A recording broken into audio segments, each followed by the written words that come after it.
ഇപ്പോൾ ഈ കഴിഞ്ഞ 2 ദിവസം മഴക്കെടുതിയിൽ ഏറ്റവും കൂടുതൽ ദുരിതങ്ങളുണ്ടായ അല്ലെങ്കിൽ ഏറ്റവും കൂടുതൽ വെള്ളം കയറിയ ഒരു പ്രദേശമാണ് ആറന്മുള റാന്നി മേഖലകൾ. ഇപ്പോൾ ആറന്മുളയിൽ നിന്ന് ഇപ്പോഴും അവിടെ വെള്ളം ഇറങ്ങിയിട്ടില്ല. വെള്ളം ഇറങ്ങിയ പ്രദേശങ്ങളിൽ വേസ്റ്റ് മാലിന്യങ്ങൾ കൂമ്പാരമായി കിടക്കുന്നു.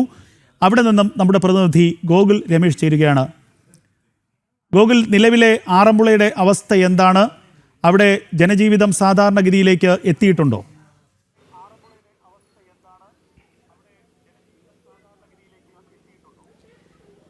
രജിത്തമ്പാടി, ജനജീവിതം നിലവിൽ ദുസ്സഹമായി തന്നെ ആറന്മുള മേഖലയിൽ തുടരുകയാണ്. കാരണം ആറന്മുള മേഖലയിൽ ഇപ്പോഴും വെള്ളക്കെട്ട് രൂക്ഷമായി തന്നെ തുടർന്നുകൊണ്ടിരിക്കുകയാണ്. അതായത് ജില്ലയുടെ റാന്നി കോന്നി മേഖലകളിൽ നിന്നൊക്കെ വെള്ളം ഇറങ്ങിയെങ്കിൽ പോലും ആ വെള്ളമൊക്കെ ഒലിച്ചിറങ്ങിയിരിക്കുന്നത് ആറന്മുള മേഖലയിലേക്കാണ്. അതിനാൽ ഇന്നലെ വൈകുന്നേരം മുതൽ അല്ലെങ്കിൽ ഇന്നലെ ഉച്ചയ്ക്ക് ശേഷം മുതൽ ആറന്മുളയിൽ വലിയ രീതിയിൽ വെള്ളക്കെട്ട് രൂപപ്പെട്ടിരിക്കുകയാണ്. ആറന്മുളയുടെ പല ഭാഗങ്ങളിലും ഇപ്പോഴും വെള്ളത്തിനടിയിൽ തന്നെയാണെന്ന് തന്നെ നമുക്ക് കാണുവാനായിട്ട് സാധിക്കുന്നുണ്ട്. നമ്മളിപ്പോൾ നിൽക്കുന്നത് ആറന്മുള ചവിട്ടുകോണം ശ്രീ മഹാദേവ ക്ഷേത്രമാണ്. ആ ക്ഷേത്രം പൂർണ്ണമായിട്ടും ഈ പ്രളയജലത്തിൽ മുങ്ങിക്കിടക്കുന്നത് നമുക്ക് കാണുവാനായിട്ട് സാധിക്കുന്നുണ്ട്. ആറന്മുളയുടെ പല ഭാഗങ്ങളിലും, പ്രത്യേകിച്ച് പാർത്ഥസാരഥി ക്ഷേത്രത്തിന് ചുറ്റുമുള്ള പല ഭാഗങ്ങളിലും വലിയ വെള്ളക്കെട്ട് ഇതിനോടകം തന്നെ രൂപപ്പെട്ട് കഴിയുകയും ചെയ്തിട്ടുണ്ട്. ഒപ്പം റാന്നി മേഖലയിൽ നിന്നും വെള്ളം ഇറങ്ങി എന്നുള്ളത് ഏറെ ആശ്വാസം നൽകുന്ന ഒരു കാഴ്ചയാണ്. കാരണം ഇന്നലെ പകൽ മുഴുവൻ വലിയ ദുരിതം അനുഭവിച്ച ഒരു നാടായിരുന്നു റാന്നി. ആ റാന്നിയിൽ നിന്ന് എന്തായാലും ഇന്നലെ രാത്രിയും ഇന്ന് പകലും ഇപ്പോൾ മഴ മാറി നിൽക്കുന്നത് കൊണ്ട് തന്നെ പൂർണ്ണമായിട്ടും റാന്നിയുടെ പ്രധാന പാതകളിൽ നിന്നൊക്കെ വെള്ളം മാറിക്കഴിഞ്ഞു പോലും അവിടെ പ്രശ്നങ്ങൾ ഇപ്പോഴും അവശേഷിക്കുകയാണ്. കാരണം പ്രളയജലം കൊണ്ടുവന്നിട്ടുള്ള ആ മാലിന്യങ്ങളൊക്കെ അങ്ങനെ ആ റോഡുകളിലും ആ വീടുകളിലും വ്യാപാര സ്ഥാപനങ്ങളിലുമൊക്കെ കുന്നുകൂടി കിടക്കുകയാണ്. ആ മാലിന്യങ്ങൾ അവിടെ നിന്ന് നീക്കം ചെയ്യുന്നതുമായി ബന്ധപ്പെട്ട് നിരവധി പരാതികൾ ഈ ഘട്ടത്തിൽ ഉയർന്നു വന്നിരിക്കുകയാണ്. പ്രത്യേകിച്ച് അവിടുത്തെ വ്യാപാരികളുടെ ഭാഗത്തു നിന്നുമാണ് ഈ രീതിയിലൊരു പ്രധാനമായിട്ടും പരാതി ഇപ്പോൾ ഉയർന്നു വന്നിരിക്കുന്നത്. വ്യാപാരികൾ ഒരു ചെറിയ പ്രതിഷേധത്തിലേക്ക് പോലും അവിടെ കാര്യങ്ങൾ കൊണ്ടുചെന്നെത്തിക്കുകയും ചെയ്തിട്ടുണ്ട്. അതായത് മാലിന്യ സംസ്കരണത്തിന് മതിയായിട്ടുള്ള സംവിധാനങ്ങൾ ഇല്ല, അപര്യാപ്തതയാണ് നിലനിൽക്കുന്നത് എന്ന് ആരോപിച്ചുകൊണ്ടാണ് വ്യാപാരികളും നാട്ടുകാരും ചേർന്നുകൊണ്ട് റാന്നിയിൽ അല്പസമയം മുമ്പ് ഒരു പ്രതിഷേധം എന്നുള്ള രീതിയിലേക്ക് സാഹചര്യങ്ങൾ എത്തിയത്.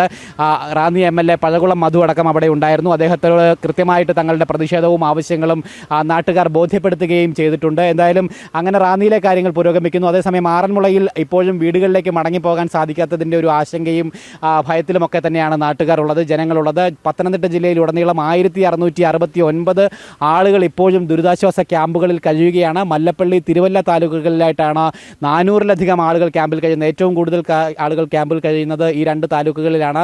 ഇനി എന്തായാലും ആറന്മുളയിലെ വെള്ളം ഇന്ന് ഇറങ്ങുകയാണെങ്കിൽ, ഒരുപക്ഷെ ഇന്നുകൂടി മഴ മാറി നിൽക്കുകയാണെങ്കിൽ ആറന്മുളയിൽ നിന്ന് ഇറങ്ങിയാൽ ഈ വെള്ളം അടുത്തത് സഞ്ചരിക്കുന്നത് ചെങ്ങന്നൂർ ഭാഗത്തേക്കാണ്. അതിനുശേഷം അത് തിരുവല്ല ഭാഗത്തേക്കുമൊക്കെ തന്നെയാണ് സഞ്ചരിക്കാനായിട്ട് പോകുന്നത്. അങ്ങനെയാണ് അതിൻ്റെ ഒരു രീതി എന്ന് പറയുന്നത്. അവിടെ നിന്നും ഒഴുകിയെത്തുന്ന ജലത്തിൻ്റെ അതിൻ്റെ ഒരു ചലന രീതി അങ്ങനെയാണ്. എന്തായാലും വരുന്ന ദിവസങ്ങളിൽ അങ്ങനെയാണെങ്കിൽ ചെങ്ങന്നൂർ, അതോടൊപ്പം തന്നെ നിരണം പോലെയുള്ള തിരുവല്ലയുടെ ഭാഗങ്ങളിലേക്ക് കൂടി വെള്ളക്കെട്ട് രൂക്ഷമാകാനായിട്ടുള്ള സാഹചര്യമുണ്ട്. ഏതായാലും അവിടം കേന്ദ്രീകരിച്ചുകൊണ്ട് കൂടുതൽ പ്രവർത്തനങ്ങൾ, ദുരിതാശ്വാസ പ്രവർത്തനങ്ങൾക്കാണ് ഇപ്പോൾ നേതൃത്വം നൽകുന്നത് എന്നുള്ളതാണ് ജില്ലയുടെ ചുമതലയുള്ള മന്ത്രി PC വിഷ്ണുദാസ് തന്നെ ഇന്ന് രാവിലെ അറിയിക്കുകയും ചെയ്തിരിക്കുന്നത്. എന്തായാലും പ്രളയ സമാനമായിട്ടുള്ളൊരു സാഹചര്യത്തിലേക്ക് തന്നെ പത്തനംതിട്ട ജില്ല കഴിഞ്ഞ 2 ദിവസങ്ങളായിട്ട് മാറിക്കഴിഞ്ഞിട്ടുണ്ടായിരുന്നു.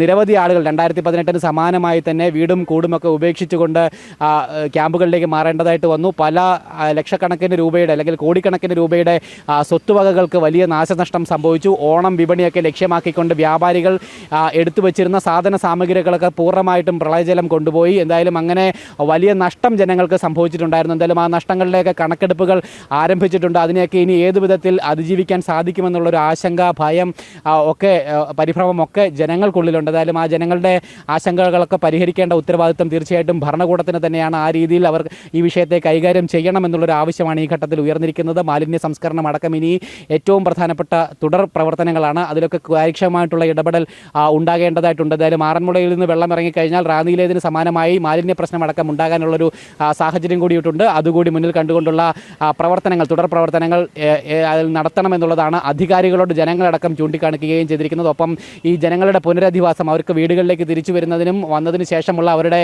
സ്വൈര്യ ജീവിതത്തിന് വേണ്ടിയിട്ടുള്ള സംവിധാനങ്ങളും ഒരുക്കി കൊടുക്കേണ്ടത് ഭരണകൂടത്തിന്റെ.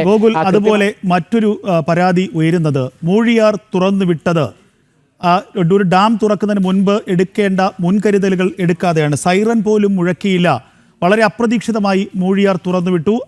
അത് വലിയ ജനങ്ങൾക്ക് വലിയ ബുദ്ധിമുട്ടുണ്ടാക്കി. ഇരമ്പിയാർത്ത് എത്തിയ മഴവെള്ളത്തിൻ്റെ മുന്നിൽ ഒന്നും ചെയ്യാനാകാതെ നിസ്സഹായമായി ഒരു ജനത നിൽക്കുന്ന ഒരു സാഹചര്യമുണ്ടായി. ഈ ആരോപണത്തിൽ എത്ര കഴമ്പുണ്ട്?